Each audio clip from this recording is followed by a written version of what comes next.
नमस्कार, आपका हमारे चैनल में स्वागत है। पहले 2 नाद के जो हमने वीडियोस देखे, सुने, उसमें हमने नाद के बारे में जाना कि नाद हमारी एक आंतरिक स्थिति है जो हमेशा से ही है और ये ब्रह्म नाद है और ये बड़ा शुभ है। और दूसरी चीज़ दूसरे सेशन में हमने ये देखा कि नाद और टिनिटस में क्या फ़र्क है और नाद को किस तरह से पहचान सकते हैं। अब नाद के बारे में थोड़ी सी डिस्क्रिप्शन हम जान लेते हैं, थोड़ा ज़्यादा जान लेते हैं कि नाद से परिवर्तन जो आते हैं वो क्या परिवर्तन आते हैं, कैसे वो घटित होते हैं परिवर्तन। नाद से जो परिवर्तन आते हैं सबसे पहले वो परिवर्तन आते हैं आपके विचारों में शुद्धता आनी शुरू हो जाती है। वितर्क जो होते हैं वो ख़त्म होने शुरू हो जाते हैं। तो आप में जो परिवर्तन आता है वो परिवर्तन आपके व्यवहार से आता है।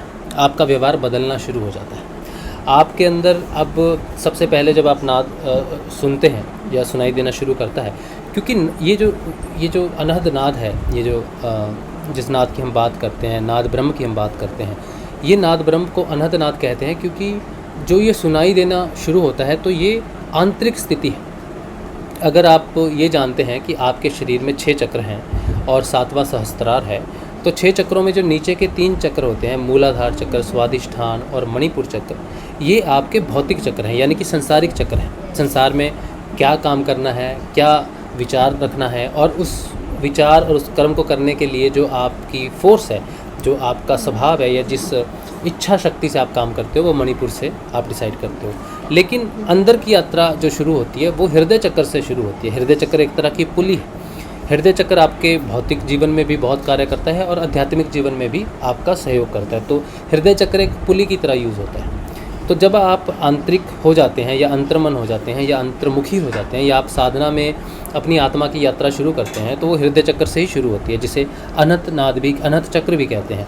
सो जब आपको ये नाद सुनाई देना शुरू होता है, इसका मतलब ये है कि आप हृदय चक्र तक जो है वो आंतरिक, वो दरवाजे पे हैं अंतर्मन के या अंतर्मुखी होने के, जो हृदय चक्र से शुरू होता है। तो नाद जब आपको सुनना शुरू हो गया, नाद से ही हृदय चक्र खुलता है और नाद तभी सुनाई देना शुरू होता है जब आपकी जो चेतना है वो हृदय चक्र की है, आप अंतर्मुखी हो और आपने कोई साधना की है, या फिर आप किसी ऐसी स्थिति में हो जहाँ पर आपको बाहर की चीज़ों से ज़्यादा मोह नहीं है, ज़्यादा अटैचमेंट नहीं है और आप अंतर्मुखी हो, आपकी स्थिति अंतर्मुखी होने की है।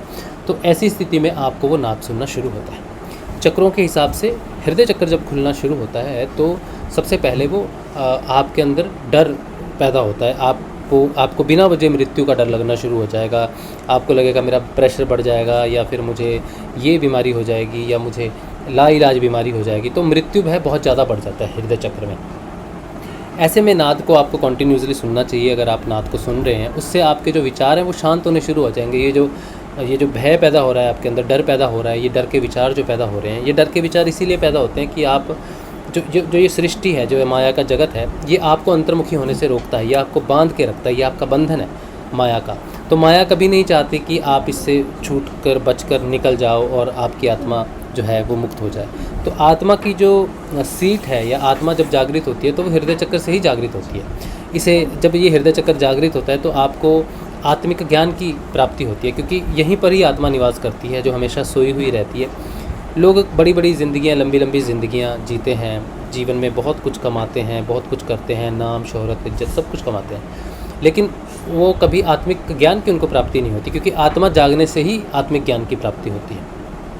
अगर अध्यात्म में इस चीज़ को कहा जाए तो द्विज, जब साधक जो है या व्यक्ति विशेष जब किसी गुरु विशेष से मिलता है और गुरुदेव उस पर कृपा करते हैं और वो द्विज बनता है, द्विज बनते ही वो उसकी आत्मा जागृत होती है, उसकी आध्यात्मिक यात्रा शुरू होती है, तब वो द्विज बनता है, तब उसे नाद सुनाई देना शुरू होता है, फिर वो नाद की साधना करता है, फिर उसमें परिवर्तन आता है। आत्मा जो है जब असेंड करना शुरू करती है, यानी कि हृदय चक्र से ऊपर जो आपके गले में विशुद्धि चक्र है, फिर आज्ञा चक्र है, तो जब ये असेंड करना शुरू करती है तो ऊपर जाने के लिए आत्मा को ज्ञान की बड़ी ज़रूरत होती है, उसको अपनी रिकग्नाइजेशन की ज़रूरत होती है, उसको अपने साक्षात्कार की ज़रूरत होती है, जिसे आत्म साक्षात्कार कहते हैं। तो नाद सुनने का मतलब है कि आपका आत्म साक्षात्कार नाद से शुरू होगा।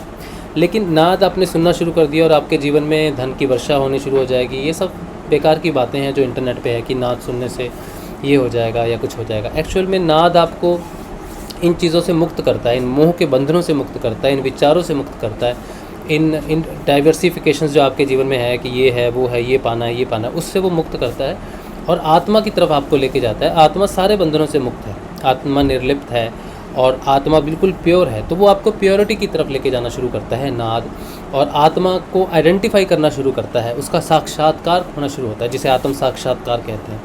आत्म साक्षात्कार कोई ऐसी टिप ऑफ द आइस नहीं है कि एक दिन में आपको आत्म साक्षात्कार हो जाएगा।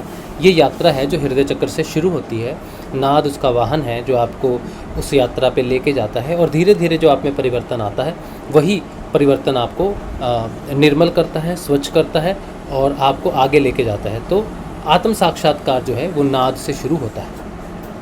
अब इसके बाद बहुत सारी चीज़ें हैं जो आत्म साक्षात्कार में हैं, लेकिन इससे पहले कि हम इससे आगे जाएं तो नाद पे अगर कोई और वीडियो बनेगा या मैं समझूंगा कि कुछ और भी इन्फॉर्मेशन, अगर आपके क्वेश्चंस रहेंगे नाद पे, तो हम उस क्वेश्चंस को लेके नाद पे और थोड़ा एलेबोरेट करेंगे। और नेक्स्ट जो सेशन हम करेंगे वो करेंगे द्विज पे, कि द्विज कौन होता है और द्विज का मतलब क्या है और द्विज का अर्थ क्या है, द्विज एक्चुअली होना ज़रूरी क्यों है, अध्यात्म यात्रा में द्विज होना कितना महत्वपूर्ण है। तो आज नाद के इस एपिसोड में यहीं तक। नमस्कार।